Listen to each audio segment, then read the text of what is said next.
everybody, it's Mika, and today I'm bringing to you a general reading for my Sagittarius Sun, Moon, and Rising signs. And this is going to be for the week for January 30th to February 5th. And just a disclaimer, this video is for entertainment purposes only, but I truly hope that the messages that Spirit gave to me to give to you are helpful and beneficial in some way.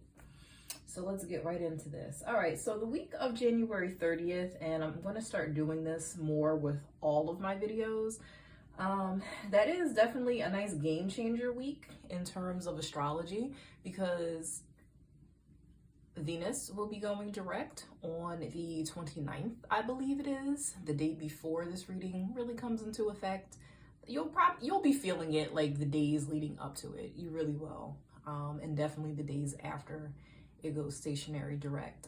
It's wonderful that Venus is going to be going direct finally, because she has been sleeping and getting her beauty rest since December 19th. And I'm not going to say that the holiday season was not magical and wonderful. It was, but then, as I'm sure with many of you, stuff started surfacing that I had forgotten about. So yeah, I'm sure a lot of you went through that, and some of you may have even separated from your partner. I did not, thankfully. It was not that bad, but if it happened to you, you know what? It happened for a reason. And if you're meant to get back together, you will. And if you're not, it's time to move on, and it's time to manifest that partner that you really truly deserve. All right. So then after Venus goes direct that week, you also have on the 5th, Mercury finally going direct. Hallelujah. Mercury, it's always a tricky time when Mercury goes retrograde, because while the positive aspects of it are you can go back to old things, old contracts and review them, old projects. It's a great time to get organized, whether you have an office that you go to or a home office like I do, whatever you're working out of. Mercury retrograde is a great time to go back to things that you've already started and complete them. For me, I work or I'm a freelancer for a publishing company, and I have been working on a children's nonfiction book. And it just so happens that during this Mercury retrograde, my editor sent the manuscript back to me to do, final revision. So stuff like that may come up during Mercury retrograde. And you're probably thinking, okay, that's all well and good, but I'm tired of it. And I totally get it, because it can also cause delays, miscommunication, scheduling issues, all that bullshit. So it will be going direct around the 5th. So you will start to feel it waking up and moving forward the days afterwards. All right. Okay. So let's get into the reading. The first card that I have for you is the Fool card. And it's telling you to have courage, to embrace change, take risks, be adventurous. And to me, that just screams Sagittarius energy. It really does, because you guys, you love to travel, you love to be adventurous, you're into, the schools of learning and the thought and all the philosophical aspects of life. You can definitely find that within your Sagittarians. And I love Sagittarius energy personally. I am a Sagittarius moon, and I also have other planets in my chart that have Sagittarius energy. So for me, I love Sagittarius everything. That just speaks to me.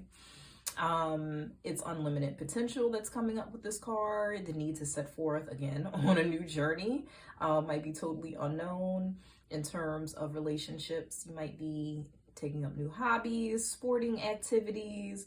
You may also have some restless energy. You might need some space from a clingy partner, and that's okay. It's always nice to have your own interests apart from each other, so that when you come back together, it's nice. In terms of career and money, it's potentially encouraging you to reinvent yourself, learning some new skills, maybe going back to school, taking a course. You might even be developing a course for someone. You know, if you have that information that you want to get out there, now is the best time to put it out there and make some money off of it. You know, why not? The next card is the Moon card. Pay attention to your intuition at this time and move ahead confidently. And I always say move ahead confidently, but also move ahead with some common sense, because I feel like in this day and age, so many people can be book smart, but where is the common sense? I don't know. Use your intuition. It's going to be strong at this time in terms of relationships. Be on the lookout for deception and two-faced friends, family members, or lovers. Again, this reading is for entertainment. I'm not saying it's written in stone, but this is one of the messages that Spirit had for you. So take heed to it. Take it with a grain of salt. Leave the rest behind. In terms of career and money, fresh new ideas could be coming to you, creativity. Tread lightly with people this week, because you never know when someone could fly off the handle and you didn't even really do anything except say hi to them. You could have said hi to them the wrong way or looked at them funny or whatever the case may be. So just tread lightly with people this week. They might be a little emotional. And avoid gossiping. You know, you don't want to potentially harm yourself by talking about someone and having it get back to them. You know, don't block your blessings with your mouth. As far as the Sun card goes, I love the Sun card as well as the sunflowers on here. I'm a big fan. Open your heart to the enormous growth ahead. This card is encouraging you to enjoy your life. Expect to be happier, more fun-loving, and self-confident. The sun shines down on your life with personal growth, and it's going to speed things up, which is great for you. In terms of personal and relationships, it's very possible that you could find a brand new love relationship going on. Someone may ask you out. And again, this is coinciding with Venus going direct. So even though she's not going to be out of her shadow phase for a couple of weeks, it doesn't matter. She'll still be moving forward. So that does give you the green light to, you know, move ahead with a love relationship. You may find that, you know, it might be just what you've been looking for. Career and money. Kicking a goal on the work front makes you proud. This is a great card if you're looking for a new job. It could be just around the corner. And Venus also rules money. So if your money has been funny and your change has been strange, things may start to turn around and improve now that both Venus and Mercury will be moving forward, okay? So all wonderful, positive things going on so far, Sagittarius, with this reading, and I'm loving it for you. The angel card means that your angels and your guides are protecting you on your spiritual journey. You may feel a deep connection with them right now. Pay attention to your dreams. Pay attention to those gut feelings. You don't get them for nothing, okay? But it's funny how so many of us will go through our day, we'll get a gut feeling about something, and then we'll ignore it, and then it'll come back to bite us in the butt. Not necessarily a huge thing, but I love to use this example. You know, I'll be out driving and I'll get this gut feeling like I should take a detour, even though I've driven to this particular store or business or whatever several times using the same way. I'll get a gut feeling that says, you know, maybe I should take a detour. And I'll ignore it. And then I'll keep going, and boom, what happens? Freaking construction going on. So I was going to have to take a different route anyway. So just stuff like that. You know, it could be your sixth sense trying to tell you something. So definitely pay attention to it. You know, you don't want to ignore it because it may come in handy and it may save you time and some headaches. Moving on to these cards, the jump in, Andromedan energy, adventure. Again, oh, it's going to be one of them weeks for you, Sagittarius, and I'm loving it. I'm very happy for you because so many of these readings, the energy that's been coming through has been it's not doom and gloom, never that. It's just sometimes the energy is a little more serious and a little heavier. But so far, this reading is looking very upbeat for you. And Andromeda is a spiral galaxy. It's the closest galaxy to our galaxy, the Milky Way. It's believed that Andromedan starseeds are a group of beings who love their freedom, very adaptable. They have a strong willingness and ability to change and go with the flow, to find calm in the chaos, to swim with the tides. This card is here to encourage you to do the same. And perhaps you have a significant goal or opportunity ahead of you. If so, you're being guided to jump in. Don't wait for permission. Don't stall until you feel ready. Take a deep breath, a good old run up and jump right on in. All right? Fabulous. Your next card is saying you're not alone. Isolation, physical connection, community. The older the soul, the deeper the cave. Many starseeds and old souls enjoy their own company. Spending time alone can be comforting and necessary for their vitality, as it allows them to commune with their soul and fill up their energetic resources, especially if they have an underactive or open root chakra or find it hard just being human. Many starseeds find it more nourishing to retreat than to spend their time in meaningless conversations and relationships.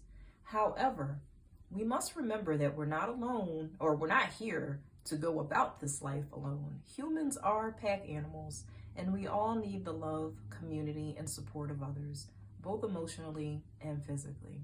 So take that as saying, do you. When you need self-care, when you need alone time, you take it. But don't wallow in it. Remember to go out and communicate with people. Socialize. It's good for you. It really is. And some of us are more loners than others, and I understand that, and I can relate. But it's also great to reconnect with old family, friends, acquaintances, co-workers, whomever, that you just have that connection to. All right? So don't stay alone for too long. Go out and have some fun. And it is important to remember that you're not for everyone. You got to embrace your weirdness. Face your true north. And I love it.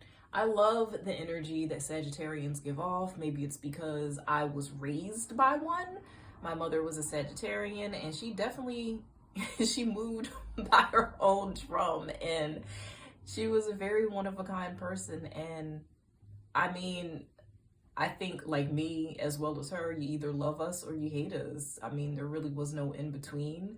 And that's cool. She was totally fine with that because she knew she was not for everyone, just like everyone was not for her. So she had no problem sticking to her tribe and throwing away the rest of y'all. Like, you can do the same. She was fine with that.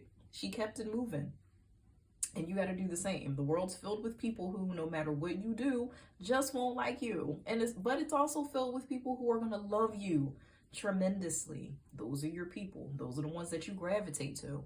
Don't waste your time and your gifts on others who just don't see your value.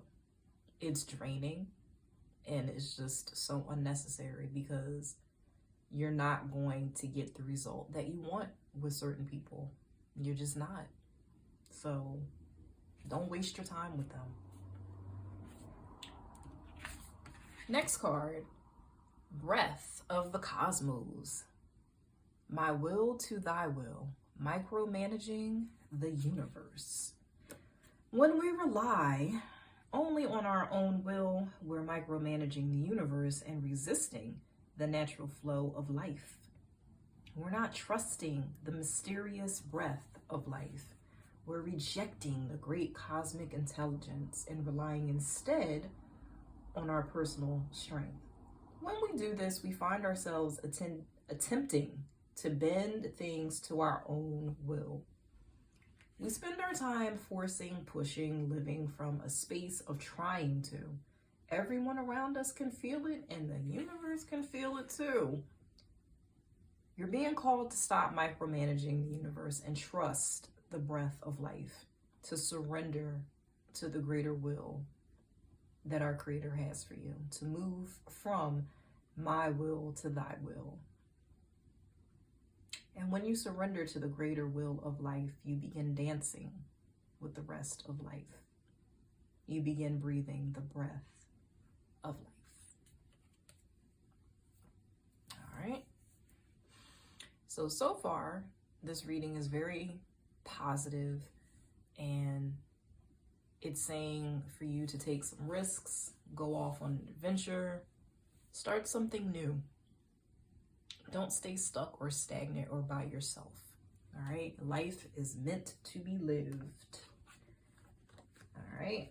We're all here to thrive, not merely survive.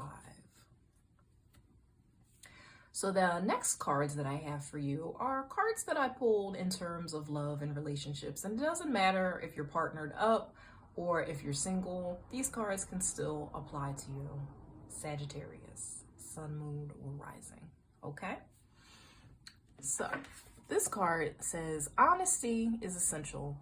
To be a loving person, it is important that we speak truthfully and in a loving manner. Yes. Negative self-talk is not good. It can become very addictive, and it also just puts you down. It really does. I don't know. I guess maybe because I have all that Sag energy in me, I gravitate towards feeling more upbeat, and I can feel it instantly when I'm around people in places that have just a low vibration, because I instantly clam up and I get quiet. And if you see me do that, yes, I am also a shy person, but I'm also very sensitive to energy. So when I feel the shift and it's shifting low, don't like it, and I clam up. Love seeks to do what is best for another person. Speak honestly. Tell the truth about your emotions. Use this as an opportunity to clear the air and turn this into a positive outcome. Always be honest, because lies, while you think they might be sparing somebody, when the truth finally comes out, depending on what it is, it's not going to be good. It's not. So, you've been warned. And trust your loved ones. It is important to love others deeply. Absolutely. We have a group of people in our lives that we love and support. You're supposed to cherish these people, whether it's your partner, your family, friends, whomever. And your angel, spirit guides, whatever you want to call them, they're prompting you that you need to reach out to your loved ones and make sure that you show them your love, because tomorrow and even the rest of today is not guaranteed. And before we conclude today's reading, I'm going to go over the Therapets cards. And I'm a huge animal lover. And yes, I always say that cats are my spirit animals, but truth be told, I love any and all animals, especially the furry ones. It doesn't matter. I love them to bits. The message that they have for you for this week is, you have survived every day of your life so far. You really think today is going to be the one that defeats you? You really think that's how it's going to go? Now again, none of us knows when we're going to be leaving this earth. But on the off chance that today is not your day, do you really think that just because something didn't work out the way that you wanted it or expected it to, that this is going to be it? This is just, that's it. You done with life. No. You're a survivor, Sagittarius. You're going to get through this. Shoot, this week is setting you up for some really big improvements. You have the backing, you have the energy, you have the go ahead from the universe or multiverse. If you want to go there, we can. I love it. Point is, the energy is beautiful for you for this week, and I'm loving this for you because, as this beautiful unicorn is saying, you are strong enough. Yes, you are, Sag. You guys get knocked down, but you always get back up. So if you enjoyed this reading, and I really hope that you did, please like, comment, share, subscribe. I appreciate it, and I hope that you come back for the next reading because I love doing these for you guys. This is just my gift to you. All right, I'll talk to you soon. Bye.